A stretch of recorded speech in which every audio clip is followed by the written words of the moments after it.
Did I put the clothes in the dryer? I hope they don't think I was serious. I need to be awake Snacks. in I forgot my brain hours. shut Just off. sleep already.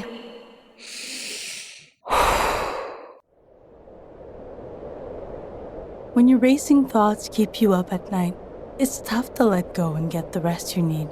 Better sleep can help. You might have heard of white or brown noise, but there's a whole rainbow of color noises, and they can help you calm your mind, reduce stress, and sleep better, like the green noise you're listening to now. With the Better Sleep app, you can discover more color noises and over 200 soothing sounds, guided meditations, and bedtime stories. High-quality rest is vital to your mental well-being and physical health. Calm your restless mind, conquer your day, and sleep better at night. Download Better Sleep from the App Store or Google Play and start a 7-day trial today. Because when you sleep better, you feel better. DC politicians want to enact harmful credit card mandates that could take away your cash back and rewards points. Perks that stretch your budget and make life a little easier. Losing these benefits means less money for your family's everyday essentials like gas and groceries. The perks you rely on could disappear, leaving you with higher costs and fewer options. Tell Congress to guard your card and oppose the Durbin-Marshall credit card mandates. Paid for by Electronic Payments Coalition.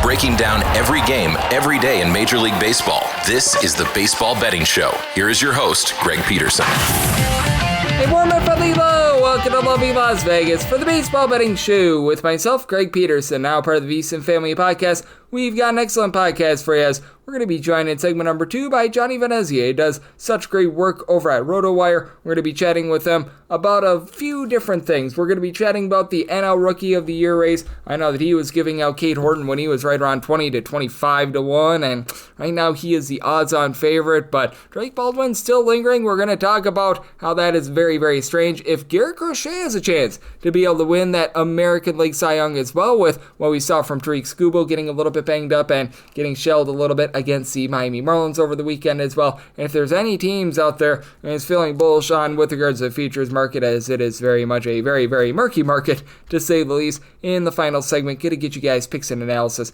on every game on the betting board for this Baseball Monday as we touch them all. If you do have a question, comment, segment idea, what have you for this podcast, you have one of two ways we offer those in. First one is my Twitter/X timeline at gunit_81. Keep in mind, Larzium, they mean does not matter, so as per usual, please do send these into the timeline. The other way is via an Apple Podcast review. If you rate this podcast 5 stars, it is very much appreciated. From there, you're able to fire in whatever you'd like to hear on this podcast via that 5-star review. While I did not get in any Twitter/X questions today, everything is powered by Edge Boost. Edge Boost is making sure that bettors are able to have access to their funds whenever and wherever they want. Edge Boost makes sure that 100% of gambling transactions do get approved, and when you go to edgeboost.bet, put in that promo code of Greg, G-R-E-G. That gets you a dollar for dollar match on your first deposit up to $25. Now let's take a look back at everything that we saw in baseball on Sunday. Try to find some trends and try to get to know these teams a little bit better. Games from yesterday is Greg buzzing about. Here is the rowdy recap. The Washington Nationals found a way to be able to get the job done early on against the Pittsburgh Pirates. This by a count of 4-3. Pirates were able to get up 3-0 in this game in the first inning, and those would be the lone 3 runs that they would score as Mike Burrows only got burrowed in 3 runs allowed in 4 1/3 innings. From there, Evan Siska, pair of outs out of the bullpen squirrels. Justin Lawrence, 8 scoreless setting. Isaac Madsen, 2 innings. He gives up an unearned run thanks to an O'Neill Cruz fielding error. And for the Washington Nationals, you had Cade Cavalli give up 3 runs in that first inning, but settled in to be able to complete the 5 innings. And then Mason Thompson, Connor Pilkington, Jackson Rutledge, and Clayton Beater all able to give you a scoreless inning. For the Philadelphia Phillies, the struggles of Aaron Nola just continue. 10-3. The Royals absolutely lambasted the Philadelphia Phillies. Noah Cameron, a relatively solid start, 2 runs allowed in 7 innings, albeit both of those runs were via solo home runs. JT Realmuto, his 12th home run of the season. Kyle Schwarber with a Schwarbomb, his 52nd home run of the campaign. And then Bryson Stott, his 12th home run season. That comes off of John Schreiber. Schreiber gives up that solo home run in his inning of work. Carlos Aceves and Luinder Avila both give you a scoreless inning. And for the Royals, they had a trio of bombs themselves as Nola gives one up to Salvador Perez, 20th home run season, and Jack Caglione off of Nola's 6th home run of the season. A little bit later on off of Max Lazer, Bobby Witt Jr. gets home run number 22 of the campaign. Lazer gives up that home run, 2 runs in total in an inning. Tim Meza gives up 2 runs in 2/3 of an inning. Lou Trevino, 4 outs out of the bullpen squirrels, but for Nola, 6 runs allowed in 6 innings, including a pair of bombs, not necessarily what the Phillies were looking for there. not what the Astros were looking for either. They lose to the Atlanta Braves, this by a count of 8-3, as for Framber Valdez, he has now given up 4+ runs in 5 out of his last 6 starts. 5 runs allowed in 4 innings, including a home run. Going deep for Atlanta, it was home run number 25 of the campaign for Matt Olson, and a little bit later on, Sandy Leon, he has been around the block. He gets home run number 1 of the campaign off of Craig Kimbrell. Yes, Craig Kimbrell is currently on the Astros. He gives up 2 runs in his inning of work. He's actually got a 2.25 ERA this season. Yay, verily there. But Steven Okert, a run given up in an inning. Anya de los Santos, JP France, they both give you a scoreless inning. And for Cam Smith, he gets his 9th home run season that comes off of Hunter Stratton. For Stratton, he gives up that home run in his 2 innings of work. Joey Wentz allows 2 runs in his 4 innings of work. And then Dylan Lee, Pierce Johnson, and Racy Iglesias all turn a scoreless inning. Lots of scoreless innings turned out there in Miami as the Tigers are able to get a 2-0 win over the Miami Marlins. Adam Mazur, actually not a bad start here. He gives up 1 hit in 6 innings, 2 unearned runs, as there were 3 errors out there in the field that really costed him. From there you had Josh Simpson, George Soriano combined for 2 scoreless innings, and Christian Roa was able to give you a scoreless inning as well. But for the Miami Marlins, they leave 9 men on base and just absolutely nothing doing off of Kadir Montero, who was not Montero Bull. He was very good. 5 scoreless innings. Jose Urquidy, Tommy Canley combined for 3 scoreless innings, and Will Vest was able to end a scoreless inning as well. For the Blue Jays, they have been your top over team in all of baseball this season, and they were able to get the overall by themselves, 11-2. They're able to take down the Baltimore Orioles, as now for the season, the Blue Jays are up to 83 overs, 61 unders, and 6 pushes, and for the Orioles, you had Albert Suarez get the start. Won a lot of 3 innings. He was fine, and then the bullpen was not so great, as you had the backup infielder and Luis Vasquez turn a scoreless inning. We had Grant Wolfram give up 2 runs in his inning of work, and Carson Rogsdale, he made his MLB debut, and this did not go as planned. 8 runs allowed in 3 innings, including a home run, as George Springer gets his 29th home run season. Shane Bieber, he had a fever for getting outs, allows 1 run in 6 innings. That 1 run, a solo home run to Kobe Mayo, his 9th home run season, and Colton Cowser off of Louis Varland, 14th home run of the campaign for Varland, gives up that solo run in his inning of work, and Ryan Baruchi was able to turn 2 scoreless innings of his own. Not a lot of scoreless innings out there in San Diego, though. The Padres, they take it to the Colorado Rockies, this by a count of 9-6, as Omar Marquez, 7 runs, 6 of which were earned, and he got 7 outs. He gives up a home run to Jackson Merrill, 2nd home run series, 13th home run season. From there, the bullpen honestly was not bad. Juan Mejia scoreless inning, Jimmy Arrogate does give up 2 runs in 2/3 of an inning, but Ryan Rolson and out of the bullpen scoreless, and Arona C. Contreras, 3 2/3 inning scoreless. Mickey Moniak was able to crank out a pair of deep balls as well off of Yu Darvish. He gets his 20th home run season, and Jeremiah Estrada, 21st of the campaign as Darvish. 3 runs allowed in 5 innings for Adrian Morejon, gives up 2 runs in 2/3 of an inning. Jeremiah Estrada gives up a home run in his inning work, but Mason Miller, 4 outside the bullpen scoreless, and Robert Suarez was able to complete a scoreless inning for the Seattle Mariners. They complete the sweep of the LA Angels by a count of 11-2. As for the Angels and the Seattle Mariners, both of these teams in the top 4 in terms of over rate. For the Seattle Mariners, 81 overs, 64 unders, and 5 pushes, as the Professor Kyle Hendricks got completely schooled. 9 runs allowed in 3 1/3 innings. He allowed a home run to Cal Raleigh, his league-leading 54th of the campaign. Connor Brogdon, 2 runs allowed in 2/3 of an inning. Jose Urena did not Urena over this game. 3 scoreless innings, and Logan Davison, position player, a scoreless inning. And for the Angels, lone 2 runs were solo home runs off of George Kirby, as you had Oswald Peraza get his 5th home run of the campaign, and you got a little bit more from Christian Moore, his 5th home run season for Kirby. 14 strikeouts. I believe this is his second 14 strikeout game against the Angels. Allowed 2 solo home runs in 6 1/3 innings. Mr. Hancock, 5 outside the bullpen scoreless, and Casey Lugamina, he was able to give you a scoreless inning as well. For the Reds, they got up early against the A's, and then they relented late. For the Athletics, 7-4, they were able to get the job done in this one as Nick Lodolo, well, he was on the low, giving up 5 runs in 5 1/3 innings, including a trio of bombs. Brent Rooker gets one off of Zachary Maxwell after he departs for his 29th home run season, but Kobe Thomas, 6th home run season. Jacob Wilson, 13th home run season, and Nick Kurtz, his 32nd home run of the campaign for Maxwell, gives up that home run. 2 runs in total in his inning of work. Tony Santillan, pair of outside the bullpen scoreless. Scott Barlow was able to end a scoreless inning, and for the Reds, they got a trio of bombs of their own, as you had Neovali Marte of the Marte Parte, 13th home run season. You had Will Benson go deep for home run number 12 of the season, and it was home run number 3 for cousin Sal Stewart. All of these come off of Luis Morales, at the very least first 2. The other one came off of Justin Sterner, gave up a home run in his inning of work, but for Morales, gives up 3 runs in 5 innings.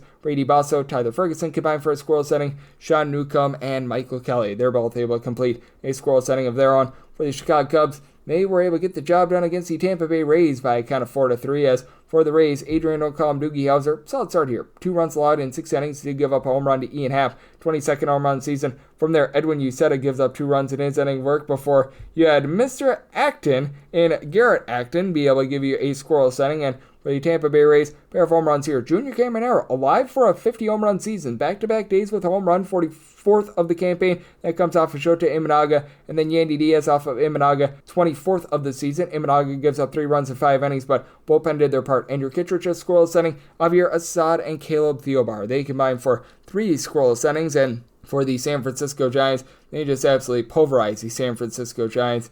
This game is 10-2 as I'm doing this in the bottom of the 9th inning. And for the LA Dodgers, how about the fact that they did this all without getting any home runs? They leave 14 men on base. They go 6 of 22 with men in scoring position, as Tyler Glasnow was great in this game. 6 2/3 innings, he allows 1 run. Edgar Enriquez and out of the bullpen squirrels. You did have Michael Kopech give up a run in an inning. Right now, Kirby Yates is completing this 9th inning. And for the San Francisco Giants, Robbie Ray was more like Robbie Boo, giving up 5 runs over the course of 4 innings. Yoel Piguero gives up a run in an inning. Spencer Bivens gives up 2 runs in an inning. JT Brubaker, 2 innings, he allows a run. Carson Seymour gives up a run in an inning. So all sorts of bad out there for the San Francisco Giants, and all sorts of good here for the Cleveland Guardians, as they are clawing their way into this American League playoff picture. They are now 70-71, 3-2. They take down the Chicago White Sox as Yandres Gomez had a bad start, 2 runs allowed in 5 innings. From there, you had Brandon Eisert give up a home run in 1 2/3 innings of work. Going deep was Bo Naylor, 12th home run of the campaign. Frazier Allard, and out of the bullpen squirrels, Wilkman Gonzalez, a scoreless inning, and Chase Madrith was able to get his 5th home run season off of Slade Sassoni. But for Sassoni, 2 runs allowed in 5 2/3 innings. Bullpen goes to work from there. Tim Aaron, and out of the bullpen squirrels, Matt Festa, Hunter Gaddis, Cade Smith, all able to turn a scoreless inning. And the New York Mets snapped their 8-game losing streak with a Pete Alonso 3-run walk-off homer in the 10th inning. 5-2 the final. As for the Walker Texas Rangers, they strand 10 men on base, and they get a relatively solid start out of Jacob Latz. Not a lot of length. He walked 4 and 4 2/3 innings, but allows 1 run. Cole Winn from there, he gives up a run in 2/3 of an inning, as he gave up a home run to Brandon Nimmo, 23rd home run of the campaign. And then Luis Carvalho in the 10th inning did give up that walk-off to Pete Alonso, 34th of the season. Carvalho did not get a single out, and he gave up 3 runs, 2 of which were in. Rest of the bullpen was solid, though. Jacob Webb, Robert Garcia, Sean Armstrong, all done a scoreless inning. Hobie Milner, pair of outs out of the bullpen, scoreless himself. And for the New York Mets, Noah McLean, a rough no decision, 6 scoreless innings. He was great once again.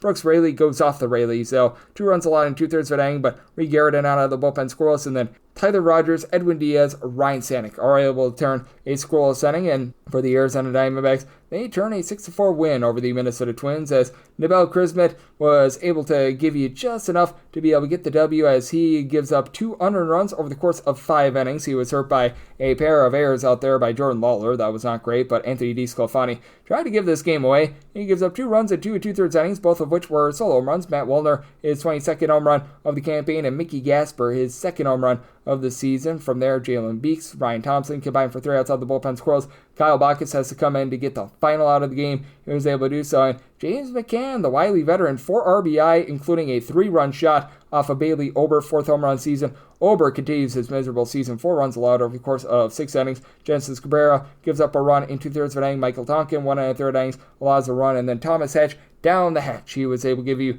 a scoreless inning. And for the Milwaukee Brewers, they fall to the St. Louis Cardinals, this by a count of 3-2. As for the Brewers, just not a lot doing with their scoring opportunities. 0-7 with men in scoring position.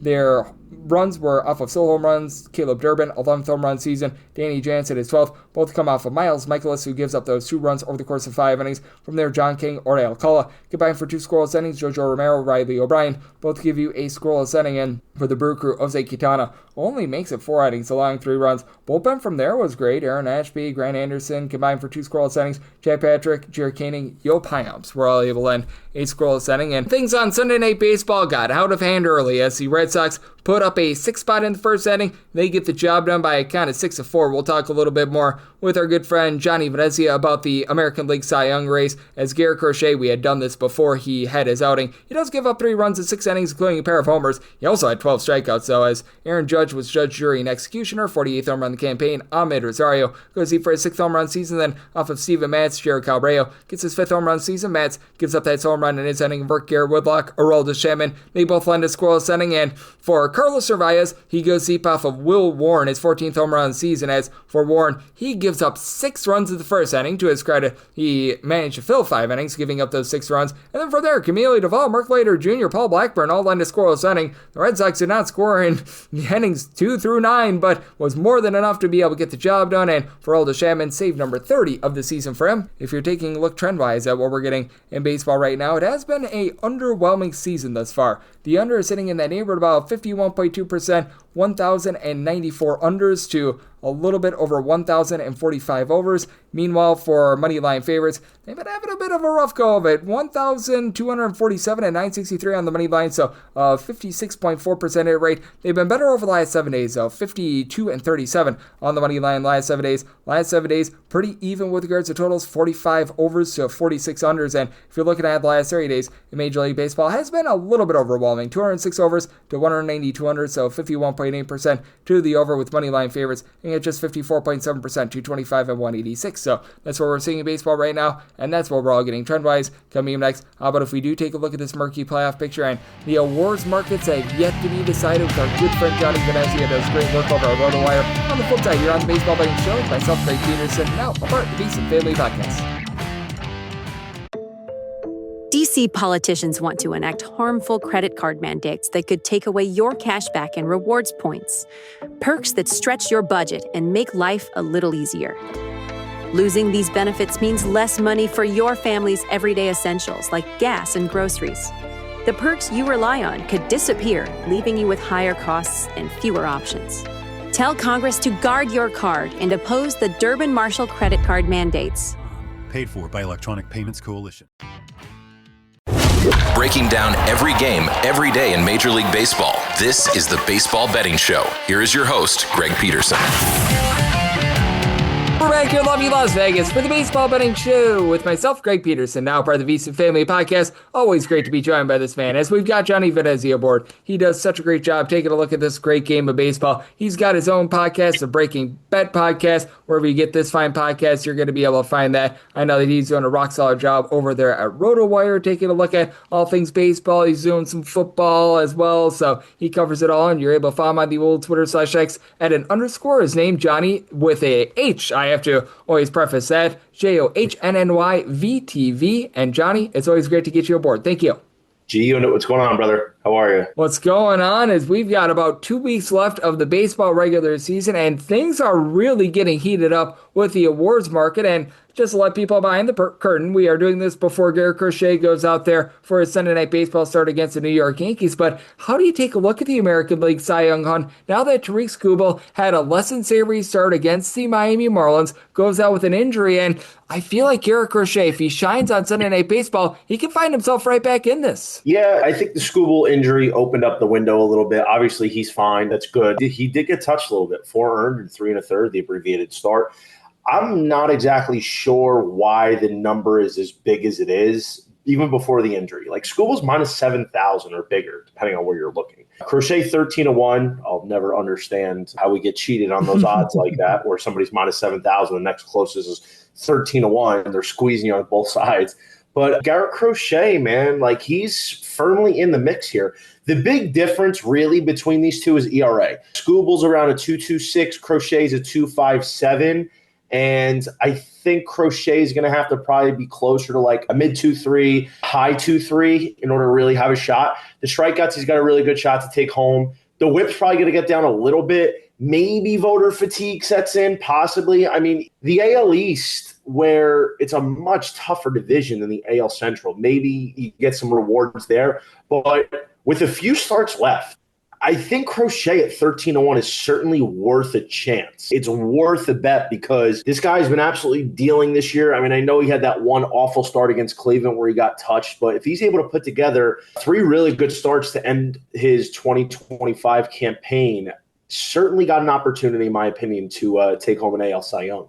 Yep, it certainly is going to be interesting to see what we get out there in that Cy Young hunt, as we've got a pair of teams that are being represented in the Red Sox and the Tigers that are in an American League playoff picture that I'm not sure how you take a look at things, but it just feels so murky out there, really all league wide. But I look especially in the American League, it just feels like there's no dominance whatsoever, and all of these top teams, they've got massive issues that could hold them back from making a big playoff run, and I think whatever teams get into the playoffs in the American League have a chance to make it to the World Series. Yeah, it's a wide open field. Honestly, not one team, not one single team stands out to me in the American League.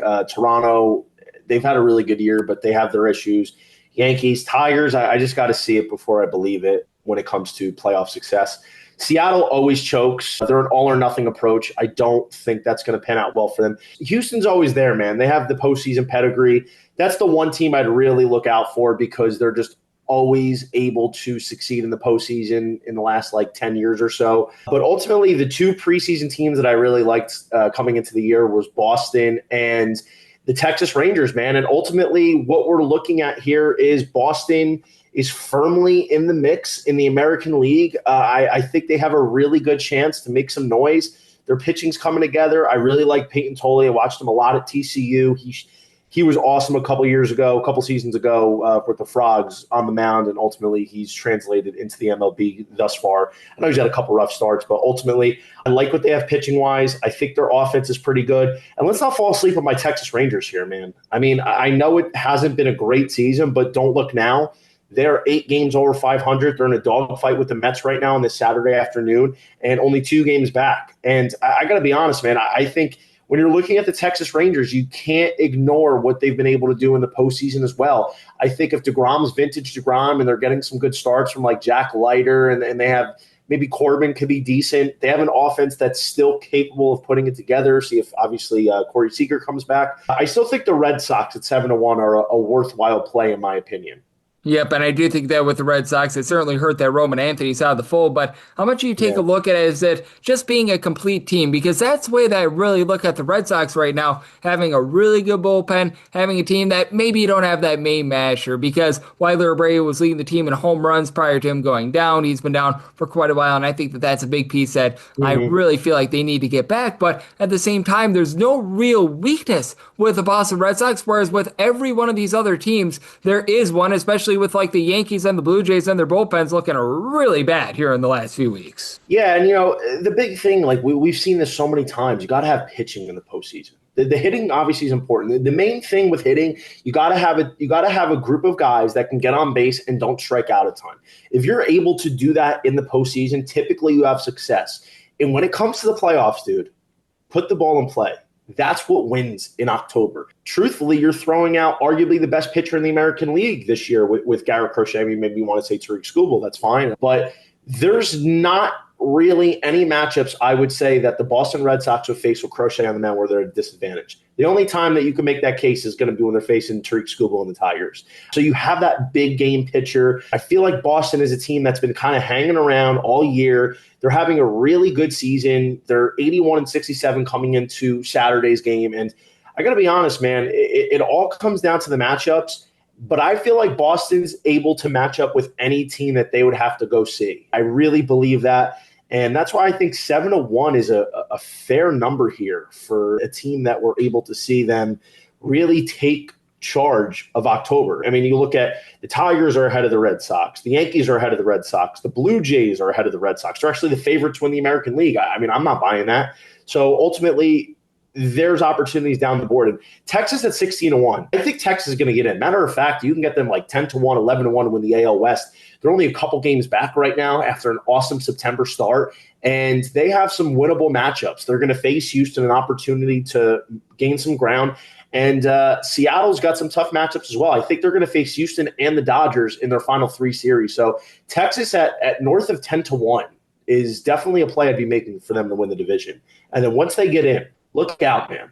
the Rangers are capable of making a lot of noise. Yeah, but I think that the big key for the Rangers is getting back a healthy Corey Seager as well. And they've been hitting without him as well, which I find that to be so interesting. I certainly don't think that you want to have an a do-or-die scenario. Patrick Corbin taking the mound, and that's where the Nathan Eovaldi injury comes in there. But I'm right there with you, and it feels like this year among all years, it's just whatever team is getting hot is playing the best baseball at the right time. And right now, when I take a look league-wide, a lot of the top teams just have not been. We've talked about the issues that we've seen with the Yankees, the Blue Jays bullpen has been rough. I mean, even in the National League side of things, the Dodgers have been all over the place as well. And some of the best teams playing the best baseball right now are teams like the Texas Rangers and the San Francisco Giants. Yeah, and that's what it is. This year, you could really say nobody stood head and shoulders above. You said the Dodgers were the team that should have been doing that, and they've been faltering a bit. And now, obviously, Dodgers get in with the talent that they have. And the Padres aren't looking great either. Losing on Friday to the Rockies, not great. I'm not saying Dodgers are an underdog by any stretch, but they've definitely not looked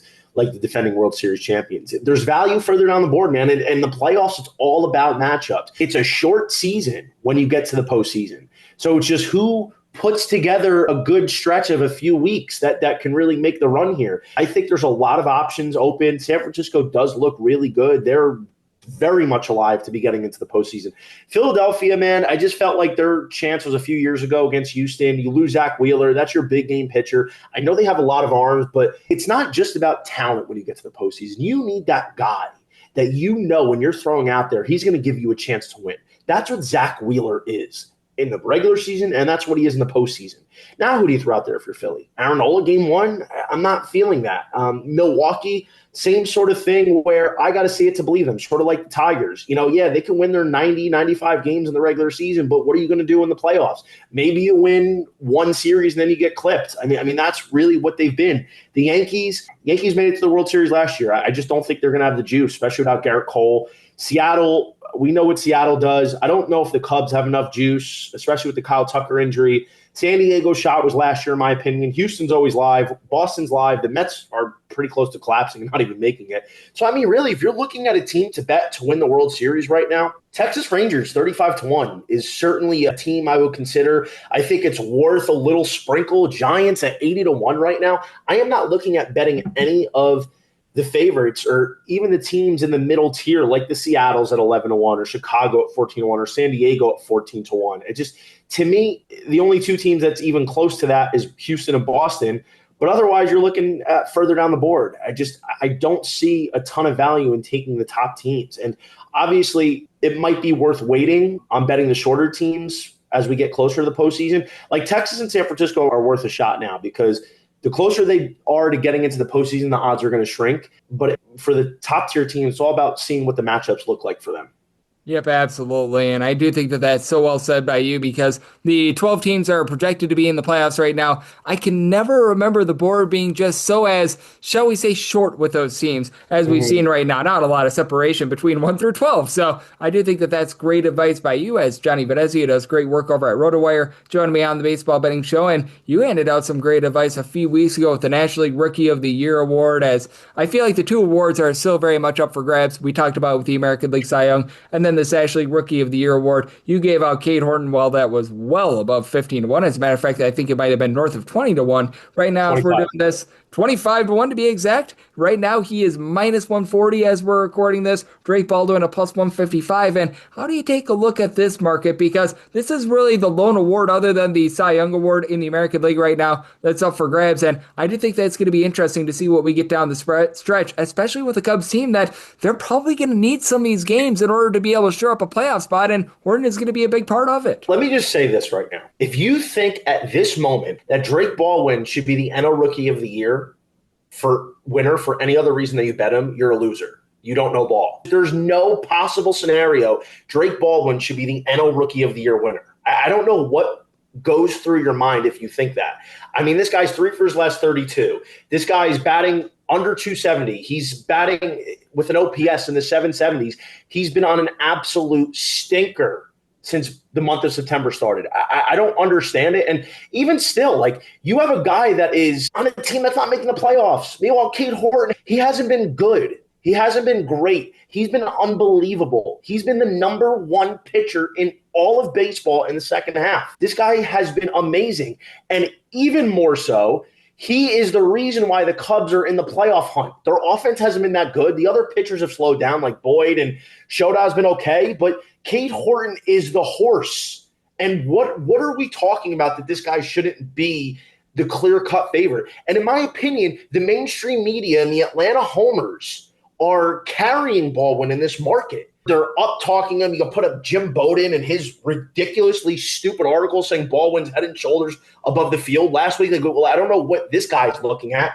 Cade Horton's 10-4 with a 2.70 ERA. The 89 strikeouts is a little light in 110 innings, but honestly, I think that's because he knows he's working with a pitch count and he's trying to get as far into games as he can, so he's pitching to attack. 111 whip. I just don't understand how this guy who's leading the team as a rookie to the playoffs is not being north of minus 200 at this juncture. It to me makes no sense. Now, listen, the award is not over by any stretch. He's actually facing Paul Skeens on Monday night, which is an awesome matchup. These are two of my incubator guys from college, two Trojan horses in the modern era of college baseball.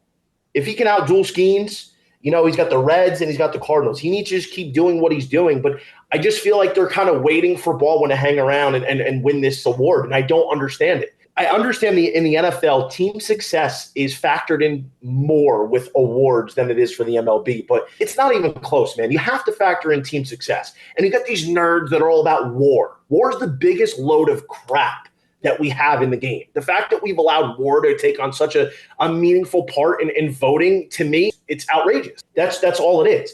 I think Cade Horton is the rightful favorite. He's the rightful winner. Right now is September 13th. And to be honest, you're getting a bargain on him if you're still getting him at minus 130, minus 140. Greg, if Cade Horton doesn't win this award and he keeps going the way he is, this would be one of the biggest tragedies ever, and I'm seriously going to consider ever betting the MLB again. Yeah, I'm right there with you with Cade Horton being head and shoulders favorite.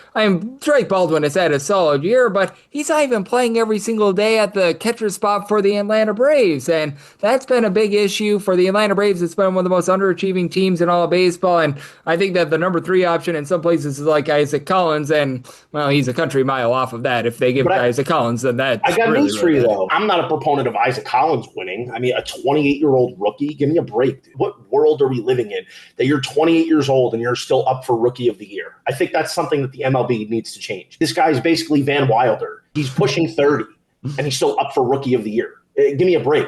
But in all sense of the word, like, he's doing better than Drake Baldwin is right now. The only thing that he's off by Baldwin in a big margin is home runs.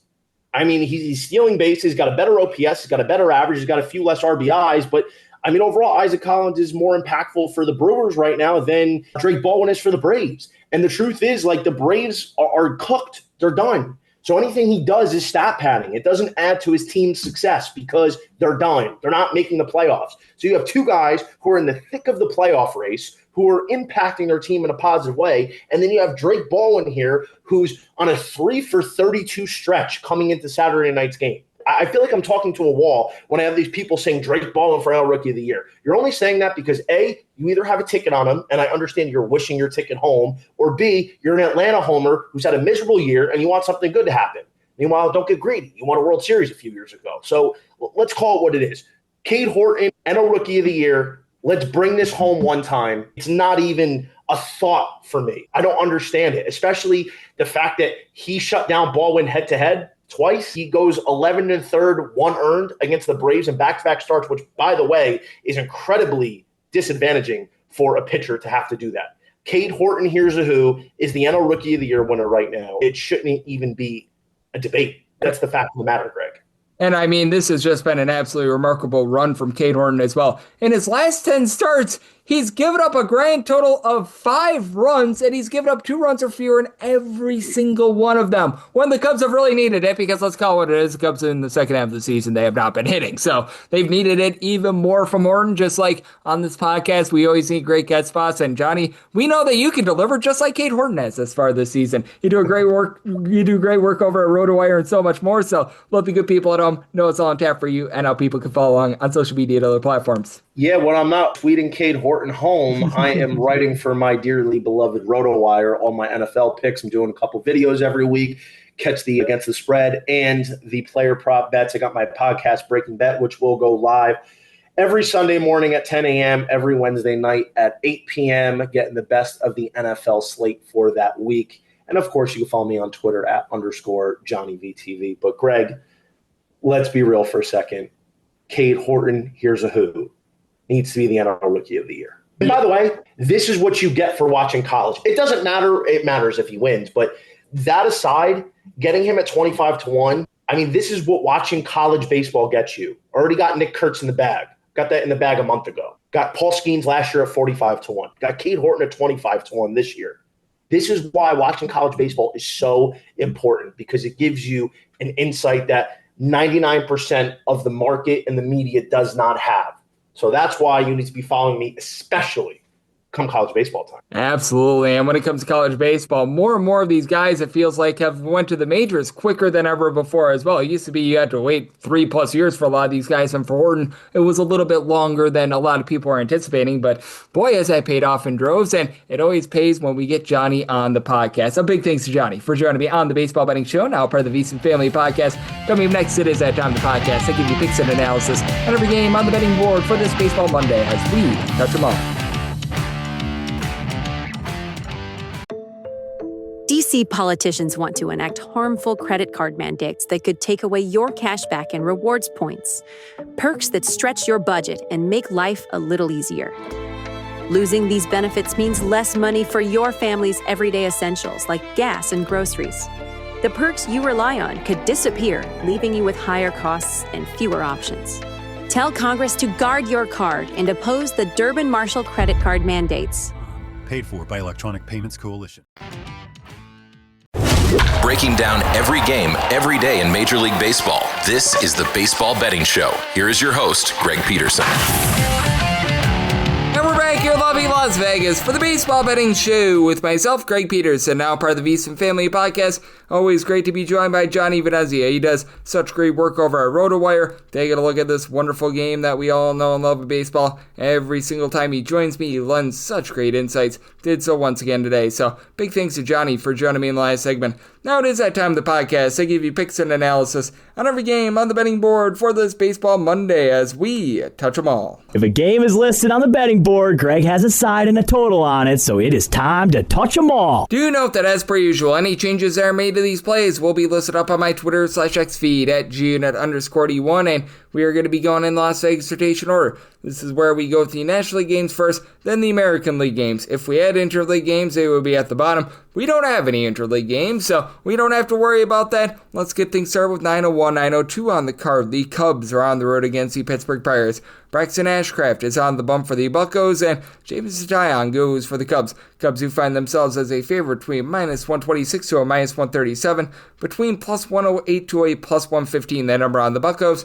8 to 8.5 is the total on the 8. Over is -120. The under is even on the 8.5. Under is -120, and the over is even. And I set the Cubs at a -134 on the money line. Want to go up to a -133 here for Jameson Taillon. In his 3 starts since he really returned to the rotation, came off the injured list, been a little bit up down all around for him. He's actually been rock solid, giving up 4 runs over the course of 15 and a third innings. Now the trepidation that you do have with him, his fielding dependence is more in that neighborhood, about a 4.93, because he has a 4.19 ERA this season, but that fielding independent is more around a 4.93 with 1.9 home runs allowed per 9 innings. And for Braxton Ashcraft, he's actually been really good this far this season. Whether he be as a starter, whether he be in the role of a reliever, he has been dominant. 2.47 ERA. He has given up just 2 home runs in 58 and a third innings, 8.6 strikeouts, 3.2 walks per 9 innings. Here's the one fear that I do have with him. For one, a little bit of regression, and 2, he has went just 3 innings in his last 2,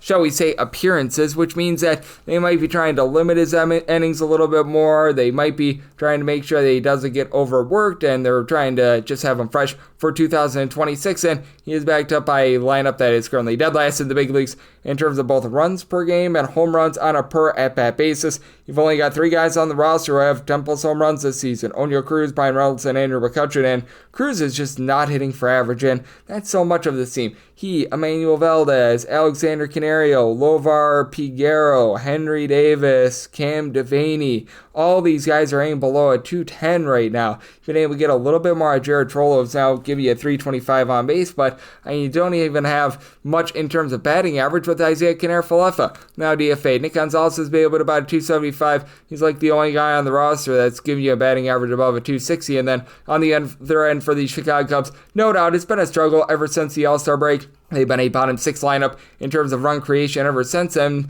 as Pete Armstrong, Seiya Suzuki. Overall for the season, 28 and 27 home runs respectively. They have not been showing that ever since the All-Star break. You do put Kyle Tucker on the injury list, but since the All-Star break, Matt Shaw has actually been really good for this team. Shaw has been able to give you 9 home runs. He's been hitting above a 250. Post All-Star break, Nico Horner continues to move the line, hitting about a 325. Ian Happ has been able to give you 376 on base, 9 home runs and 170 at bats. So you still have had some guys being able to step up. You do still have guys that are doing a solid job finding a way to get on base. And for the Chicago Cubs, this team is in the upper half of the big leagues in terms of their bullpen ERA. Got a lot of guys like Daniel Palencia, Brad Keller, Caleb Theobar that have been able to give you a 3 ERA or better. I recognize that Palencia had a little bit of a rough go and they had to put him on the injury list, but you saw some relatively good depth with regards to this bullpen. And for the Pittsburgh Pirates, it just mix and match at this point. Like I said, with Ashcraft, he has been so rock solid, but he was one of the big parts of that bullpen. Dennis Santana and Isaac Madsen have been able to give you sub 3 ERA, but Colin Holderman, he's been giving you an ERA above a 5. Dory Moretta has been a little bit all over the place, so interesting circumstance here. I did set the Cubs at a minus 134. I like them on the money line, and I would rather have an 8.5 under rather than an 8 over, as I set my total at 8.3. 9-3, 9-4 on the card. The Braves are on the road against the Washington Nationals. Mitchell Parker is on the bump for Washington, and Spencer Strider goes for Atlanta. Atlanta's a minus 150 to a minus 158 favorite, between plus 120 to a plus 135. That number on Washington. Total's 9. The over and under anywhere between minus 105 to a minus 115. Saw one straight 8.5 out there. That over at a minus 135. The under is plus 115. That's not going to be long lasting. I'm going to be in on the over though. I set my total at 9.3, and if you had to choose between that 8.5 to a 9, I would rather just take the 9 at minus 110 rather than lay the minus 135. Just don't lay minus 135 on these totals. It's just not worth it. But that said, when it comes to Spencer Strider, it has been a struggle bus season for him, I think is the best way of putting it.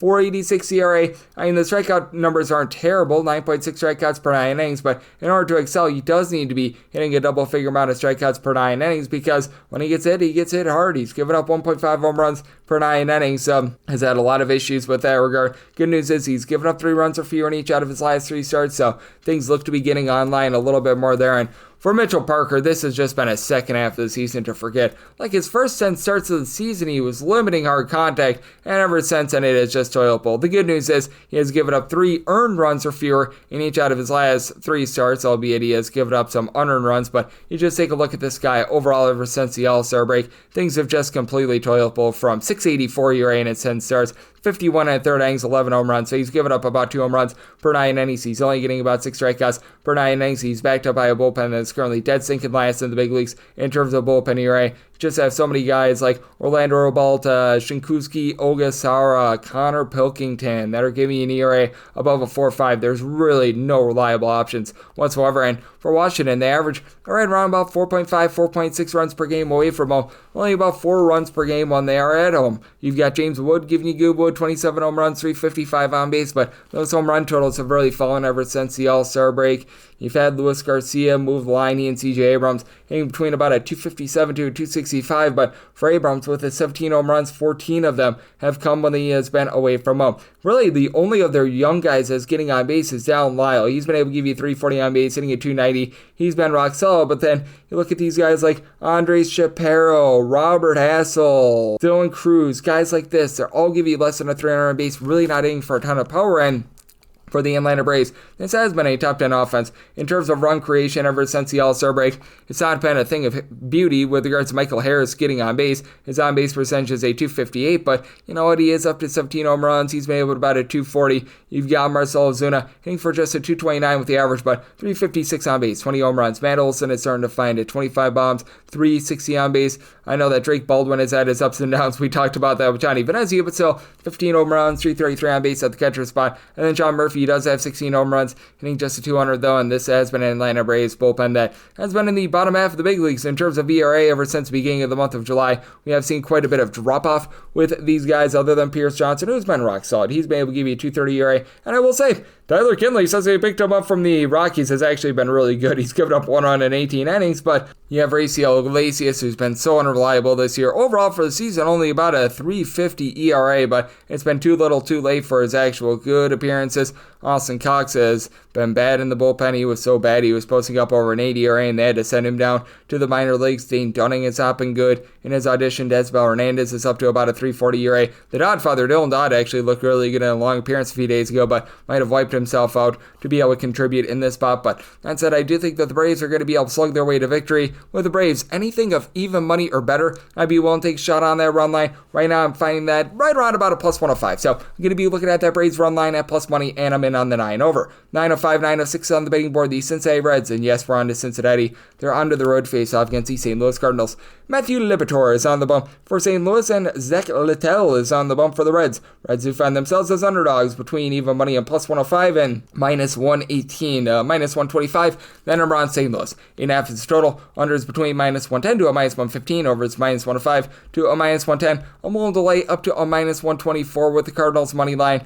I recognize that this has been a tough stretch for Matthew Liberatore, to say the least. He has now given up at least 3 runs in 5 out of his last 6 starts, albeit some of them have been unearned runs, but I do think that he's going to be able to reverse course a little bit here. He is doing for a bit of positivity in the way that he's outbeating himself. 4.35 ERA, but 1.2 home runs, 2.4 walks allowed per 9 innings, so the fielding independent is a sub-4, and you've got a guy in Zach Littell on the other end. He's just giving up a lot of hard contact. He's got just a 3.75 ERA overall for the season, but I mean, that said, 1.8 home runs allowed per 9 innings, a 4.94 fielding independent. He is only giving up 1.5 walks per 9 innings. That's helped out his cause, and also helping out his cause is the fact that the Cardinals are dead sinking last in the big leagues in terms of runs per game ever since the All-Star break, averaging about 3.8 runs per contest. Wilson Contreras has been the main constant for this team, 20 home runs. He's been able to give you a 3.42 on base, and now they are getting back Brendan Donovan. That should be able to breathe a little bit of life into them. He's been hitting overall north of a 275 thus far this season, but just have had the young guys not be able to step up, like Nathan Church, Nolan Gorman, Jordan Walker, Victor Scott. These are all guys hitting a 225 or lower. Von Herrera, since coming off the injured list, about a 3.55 on base, and Herrera, 8 home runs and about 190 at-bats ever since the All-Star break. That's actually been relatively rock solid. And Lars Zupar, he's been able to about a 275 since coming off the injured list as well. Not hitting for a lot of power, but moving the line. Do like the fact that the Cardinals have been in the upper half of the big leagues in terms of bullpen area as well. They've let go of Ryan Helsley, and that has been no issue whatsoever, especially with the way that Helsley has been pitching out there in New York. But you got Jojo Romero, Matt Savanson, Riley O'Brien, Kyle Leahy, who have all been able to give you a sub-3 ERA. And then on the other end, you've got a bullpen of the Reds that is just very, I think the best word to use is mid in the kids' terms, as you got Tony Santana, Emilio Pagan give you a sub-340 ERA, but Pagan does give up a few too many home runs. Graham Ashcraft has just dealt with injuries all throughout the season. Louis May is on at the injured list. Zachary Maxwell, about a 3.38 ERA. It's not been too bad. And for the Reds, it's not a lineup that is necessarily going to instill fear into you. It's not a bad lineup, but it's not an amazing lineup. They're about league average with nobody above 20 home runs this year. Ellie De La Cruz, he's been stuck on 19 home runs for quite some time, about a 3.33 on base. He and so many others, though, hitting between about a 260 to a 265. Gavin Lux, TJ Friedel, Austin the Says Kid are all there, and then Navalny Marte, 12 home runs. He's hitting a 273. So I do think that in this ordeal, the Reds should be a little bit of an underdog, even with Cabrian Hayes rising up 350 on base ever since they acquired him from the Pirates. And I did set the Cardinals at a minus 124. Going to be one lay up to a minus 123 on that money line. And I do like the under, so I tell it at 8.3. 907, 908 on the card. The Giants are on the road facing off against the Arizona Diamondbacks. Zach Allen looks to fill it up for the Snakes, and you've got Kai-Wei Tang on the bump for the Giants. The Giants are an underdog between plus 120 to a plus 125, minus 142 to minus 150. Then I'm on Arizona, 9 to 9.5 is a total. On the 9, over is minus 120, the under's even. On the 9.5, under is minus 125, over is plus 105. And with the Diamondbacks, set their money line at a minus 148 if you're looking to lay a run F. Right now, it's right around about a plus 140 to a plus 145. Need at least a plus 138 to take a shot there. I'll probably play a little bit of a chalkier money line here because I still just have my trepidations with the Diamondbacks bullpen, even without Andrew Selfrank doing a pretty solid job for the team. Selfrank has been able to give you a sub 250 ERA. You've got the likes of Juan Barrio, Ryan Thompson, the Woodford, Jake Woodford, Kyle Bacchus, Anthony DeSclafani. So many guys out there. They're giving you well above a 4 ERA that it makes it very, very hard to trust in this team. And for the Diamondbacks, they continue to be a top 8 team in terms of run creation. Even without Eugenio Suarez, Josh Naylor, they've still been a solid offense. Corbin Carroll's up to 30 home runs at about a 340 on base. Ketel Marte, Geraldo Perdomo, both give you above a 370 on base. And Marte, 25 plus home runs this season. Jordan Lawler just has not been able to get it going. That's been an issue, but Thomas hits for a 250. The catcher spot has been solid as you've had James McCann be able to hit relatively well along Gabriel Moreno. Both of these guys above a 255 with regards to that average as well. Blaze Alexander not hitting for a ton of power, but about a 325 on base. And then on the other end, you've got a San Francisco Giants team that has been much better with their offense away from home rather than at home. About 4.1 runs per game at home, closer to about 4.65 runs per game when they've been away from home. And Rafael Devers finally has been able to deliver in a Giants uniform. Took him a while, but now he's been able to give this team right around about a 355 on base, 16 home runs in his first 76 games, so you will gladly accept that. You've got Matt Chapman doing an incredible job of getting on base with a 350 on base, 20 plus home runs. Eloy Ramos, along with Jungle Lee, are both hitting in the neighborhood about a 265 or so. Ramos has been able to supply 14 home runs. Catcher spot continues to be an issue. Really don't have any of these guys hitting above a 225. You need a little bit more in the, shall we say, ancillary outfield spots because you've been trotting out the Drew Gilbert, who's been a little bit better recently, but overall for the season has been shaky. And Willie Adames, while he's got the 27 home runs, his on-base percentage and his batting average has been lacking. But for the Giants, they continue to be a top 3 team in terms of bullpen right now. That went northward a little bit with the Saturday just absolute explosion of runs that we saw with the LA Dodgers, but still, likes of Joey Lucchesi, Jose Buto, Matt Gage, these guys have gone out there. They've really been able to hold down the fort despite the fact that you still have Randy Rodriguez on the injured list, which has been a big giant issue for this team. All these guys have been able to, in a Giants uniform and a Giants uniform only, in the case of Jose Buto, been able to supply a sub 375 ERA. Spencer Bivens has been quite a bit better recently as well, but for Kai Wei Tang, I just cannot trust in this guy. For Kai Wei Tang, in the starts that they have given him thus far this season, 7.54 ERA. He has not really given up the deep ball too much, but he's just giving up too many walks. 5 walks per 9 innings. He has shown the ability to be able to get punch-outs, 11 strikeouts per 9 innings, but he just does not feel like a guy that you can really trust him because he's not giving you a lot of length as well. In his 6 total appearances, just 22 2/3 innings. Even at the minor league level, he had a very difficult time ever completing 5 innings. And for Zach Allen, it's been a miserable season for him, but it does feel like he's trying to close things out with a little bit of a bang. I mentioned it, he is backed up by a bullpen that is very much less than savory, but for Zach Allen overall for the season, down with regards to strikeout numbers. He's down to 8.1 strikeouts to 3.1 walks per 9 innings. The 1.4 home runs per 9 innings have been a killer. 4.84 ERA, but a 4.53 fielding dependent, and has been able to surge a little bit more. Had given up 0 or 1 runs in 3 straight starts before, ironically enough, giving up a 5 spot to this very Giants team in his last start out. Do you think that he's going to be able to bounce back here? So I total 9.2 at the 9. I like the over. And for the Diamondbacks, willing to lay up to a minus 147 on the money line.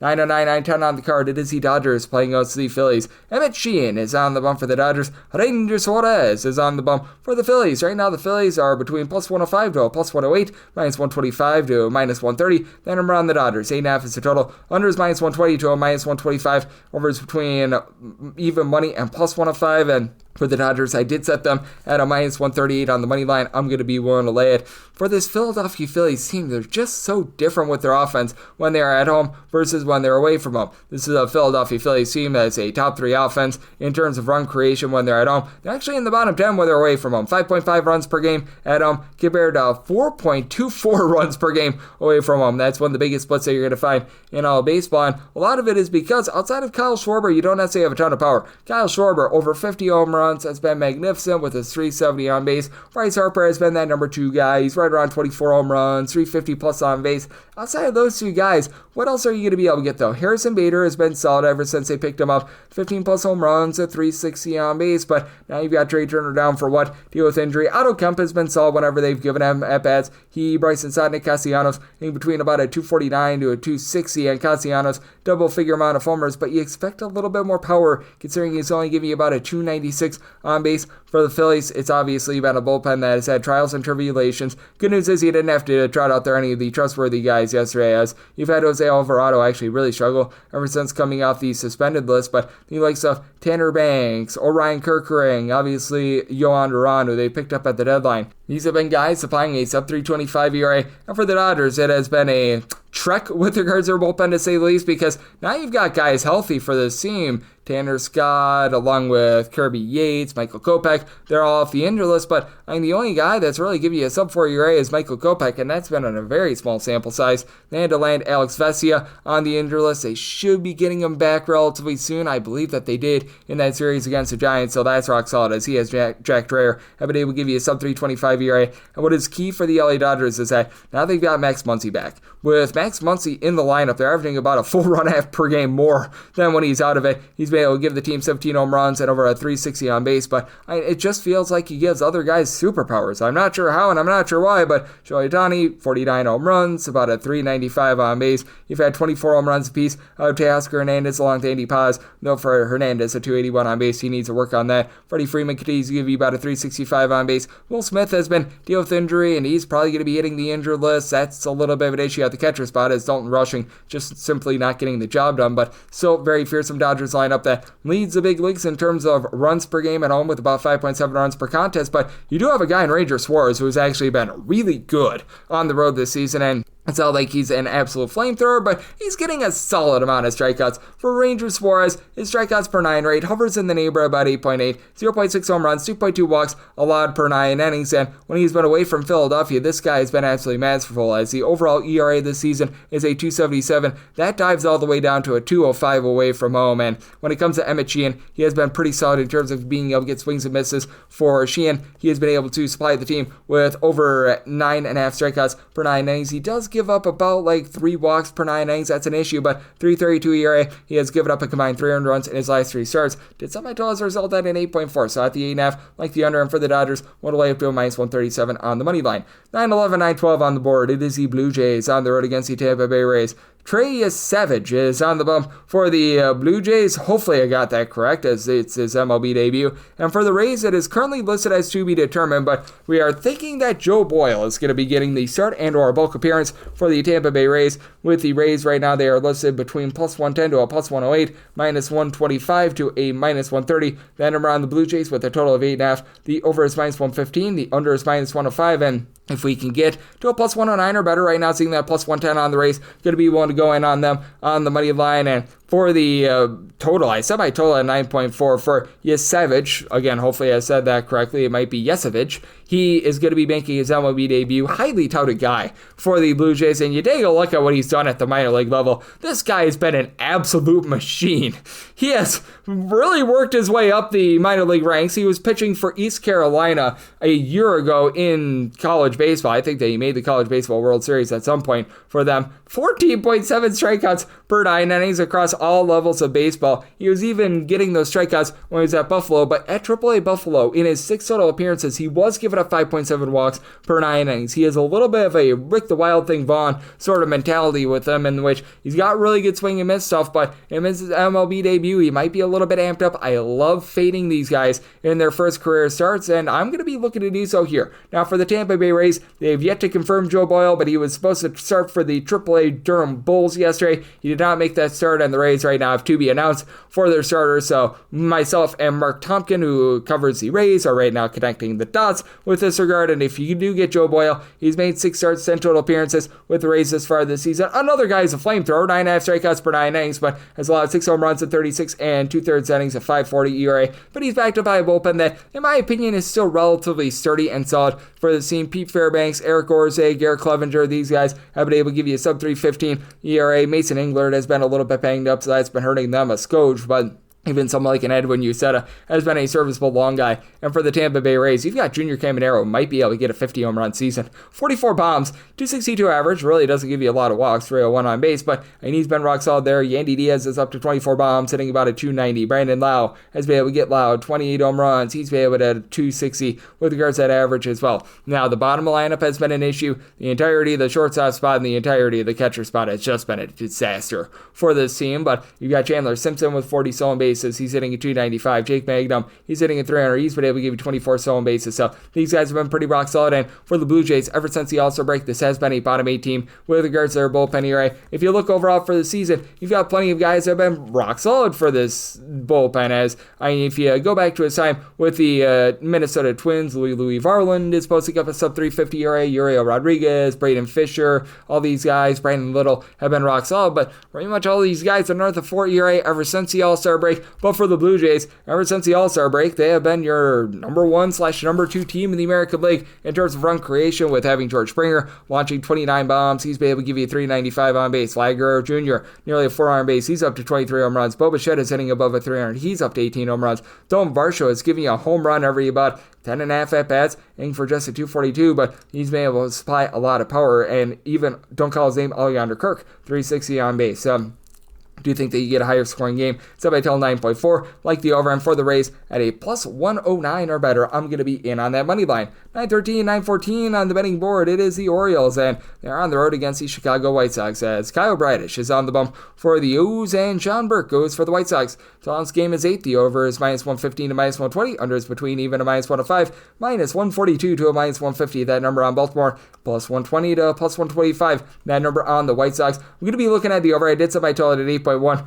White Sox are a top 8 team in the big leagues in terms of run creation ever since the All-Star break. They're just not striking out as a unit. Now, they don't really draw a lot of walks. They're up there free swinging, and a lot of times it's soft contact, but they're making contact, and good things happen when you put the ball in play. And Lennon Sosa, he's been the main guy for the team. 20 home runs, hitting about at 265. You've had 18 to 19 home runs apiece out of Colson Montgomery, along with Andrew Benintendi. Benintendi hitting about at 240. You've got Montgomery hitting for just a 290 on base. Need to improve that. Luis Robert just continues to have a miserable season. 14 home runs. He's been able to give you 33 stolen bases. And then you've got Kyle Teal, Edgar Quiero, a pair of guys who have been able to hit above a 275. Been able to get relatively good production out of Mike Tauchman, who's been able to give you 350 on base. Jace Madrath has been able to give you about a 350 on base. So you're starting to get guys that are able to move the line. Not a lot of power with this team, but they're having a good plate approach up there. The bullpen has been a little bit miserable. Mike Vasil has been a relatively good long guy. And Steven Wilson has been pretty solid with a sub 325 ERA, but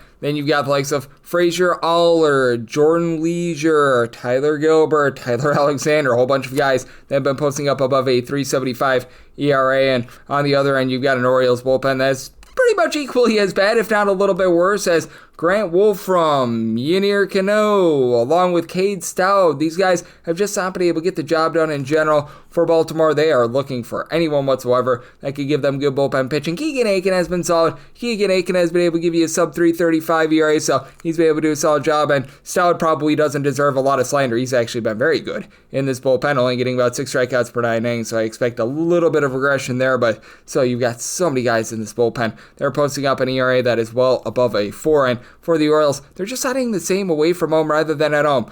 At home, they've been able to give you in that neighborhood about like 4.6, 4.7 runs per game. On the road, that goes down to 3.93 runs per game. That is dead last currently in the American League. Gunnar Henderson and Jackson Holiday have been the two main constants for the team, mainly because they have been two of the few guys that have been star players that have been able to stay healthy. For Holiday, 17 home runs, hitting about a 250, 270 with 16 bombs for Gunnar Henderson. And with Adley Rushman on the injured list, with having Jordan Westberg on the injured list, it's been mix and match from there. Colton Cowser, whenever he's been out there on the field, has been hitting at 200, but you've had Dylan Beavers giving you nearly a 400 on base. Jeremiah Jackson has regressed a little bit over last week, but still hitting at 285, so you've seen some of these young guys step up, and then Kobe Mayo's hitting below the nose line of a 200. Meanwhile, for Sean Burke, it's been a wobbly season, I think is the best way of being able to put it, because there's clearly some upside with Burke. When he has been rolling, but the command has not been there for him. He's been giving up 4.3 walks per 9 innings. He's got only a 4.35 ERA compared to a 5.05 fielding independent, giving up 1.5 home runs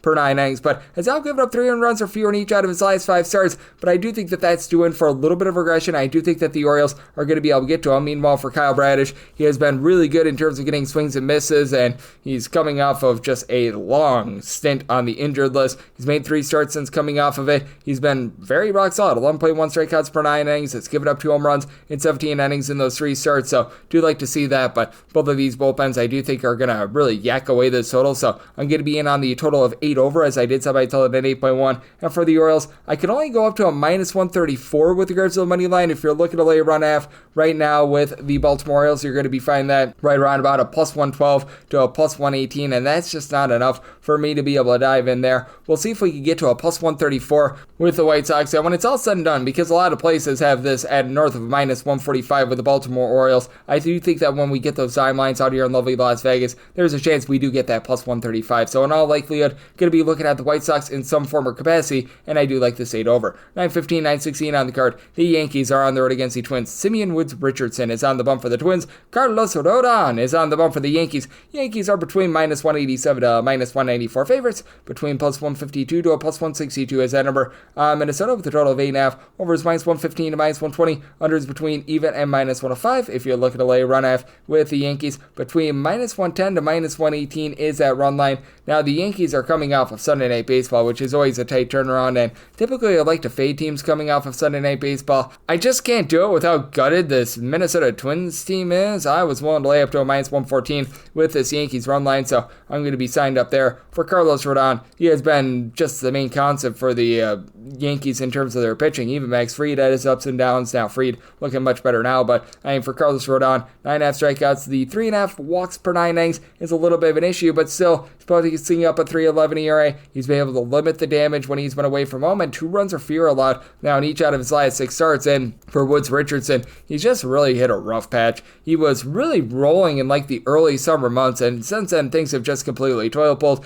He's given up at least 3 runs in each out of his last 5 starts. 4.58 ERA, 4.97 field independent. Just nothing that wows you. 1.5 home runs, 3.9 walks per 9 innings. He's been getting about 8 strikeouts per 9 innings, which isn't bad, but for giving up that many home runs, you need it to be a little bit better. And for Simeon Woods Richardson, he has been much better at home with a 3.42 ERA at home, giving up more like 1.1 to 1.2 home runs per 9 innings. But now it's a face-off against the Yankees lineup that is number 1 in the big leagues in terms of both run production and in terms of both home runs on a per at-bat and a per-game basis. On any given night, the Yankees can trot out there a lineup where everyone in the lineup is sitting for at least 19 home runs. They did bench a few of those guys yesterday, but that said, Ben Rice has been able to give you 23 home runs. He's been able to give you above a 340 on base. Trent Grisham has been very rock solid. He's hovering right around 30 home runs. He's up to about a 345 on base. Obviously, Aaron Judge, 447 on base, 47 home runs. He's been the main catalyst, but Cody Bellinger is sitting at 275 with 28 home runs. You've had Anthony Volpe and Austin Wells both provide production.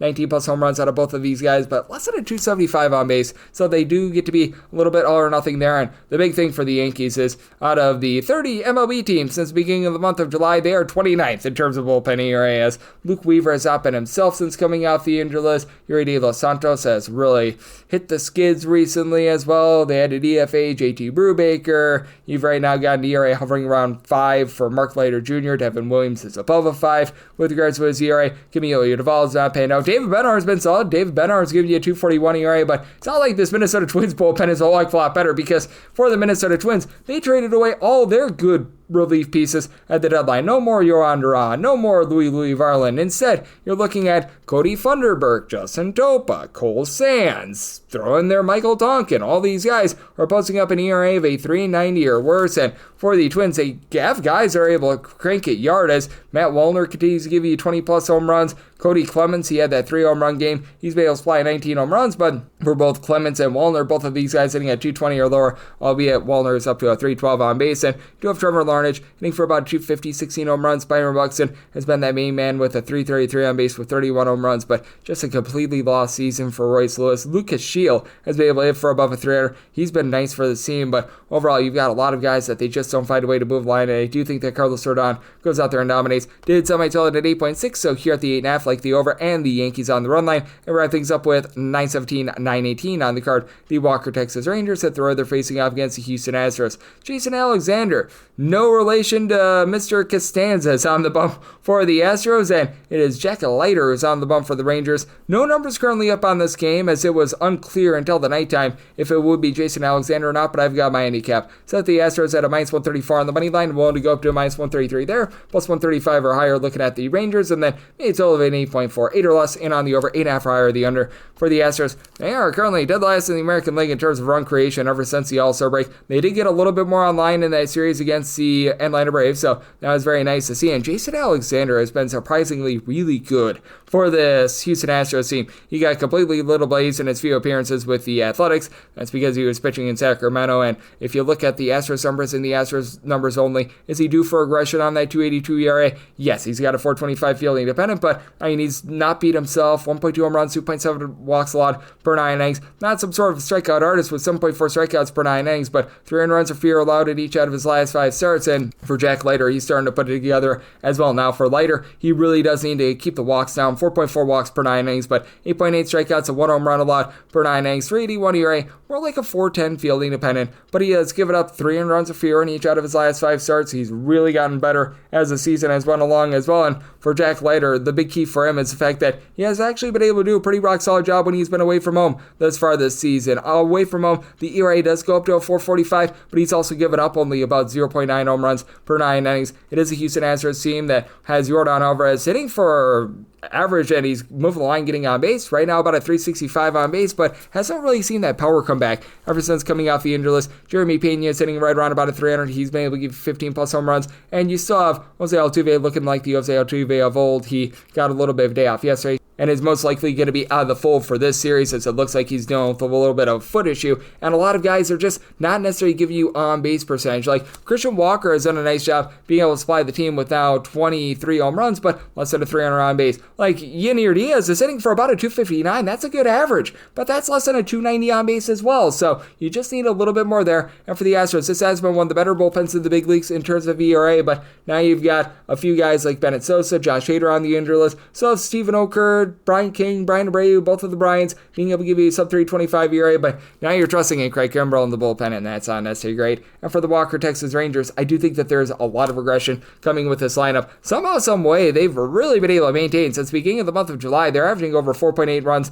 per game. They have been dealing with the injuries to the likes of Marcus Semien, with Corey Seager being on the injury list as well, so that's really been hurting this team. But Wyatt Langford has put the team on his shoulders, 340 on base. He's been able to supply 21 home runs. You do need to get a little bit more out of someone like a Cody Freeman, who's only been able to about a 230, but you had multiple home runs over the weekend from Michael Hellman. He's really been able to step up. Ezekiel Duran has not been great for the team, to say the least. Same with Jonah Heim, but they're finding production there. And for the Rangers, this continues to be a top 10 team in the big leagues in terms of bullpen area. Now, they are dealing with a little bit of an injury to Chris Martin, but like some Robert Garcia, Sean Armstrong have been able to give you a sub 3.5 ERA. Phil Matone just has not been himself ever since he got to Texas. Overall for the season at 2.86 ERA, but since going to Texas, more like a 3.93. So it's a very interesting circumstance here. I do think that Alexander gives you a good start and gets the job done for Houston, so willing to lay up to a minus 133 with that Astros money line, plus 135 or better looking at the Rangers, and then 8 or less in on the over, 8.5 or higher the under, and that'll wrap things up for the Monday edition of the Baseball Betting Show, now part of the VSiN Family Podcast. If you do like hearing from this fine podcast, Baseball Betting Show,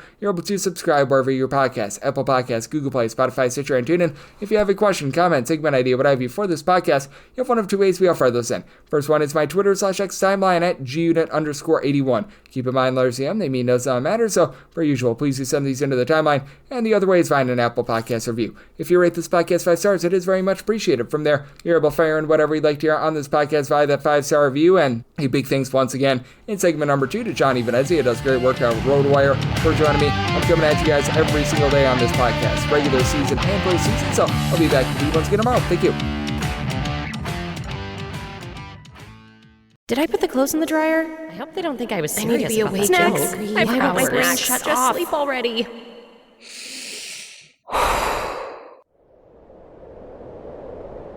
When your racing thoughts keep you up at night, it's tough to let go and get the rest you need.